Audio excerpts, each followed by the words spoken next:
Unya miingon si Jesus sa iyang mga tinun-an, mao kini ang hinungdan nga nag-ingon ako kaninyo.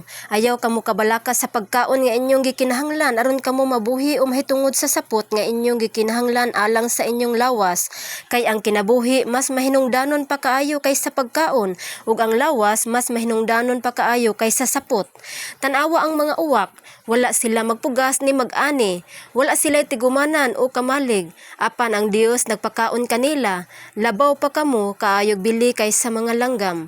Kinsa ba kaninyo ang makadugang sa gitason sa iyang kinabuhi pinaagi sa pagkabalaka mahitungod niini? Kun dili kamo makadumala bisan niining gagmayng butang, nganong mabalaka man kamo sa ubang mga butang?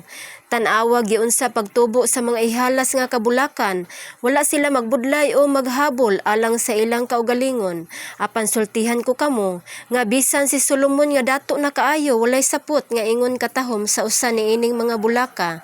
Kun gibistihan sa Dios ang mga sagbot nga karong adlaw ania pa, apan ugma wala na kay isugnod man sa hudno. Unsa pa kaha kamo pagkadyutay sa inyong pagsalig, busa ayaw kamo kabalaka sa inyong pagpangitag kanon og imnon, kay ang mga tawo nga wala magtuo sa Dios kanunay nangita niining tanan. Nasayod ang inyong amahan nga nagkinahanglan kamo niining mga butanga. Unaha hinuon pagpahari ang Dios diha sa inyong kinabuhi ug magsangkap siya kaninyo niining mga butanga.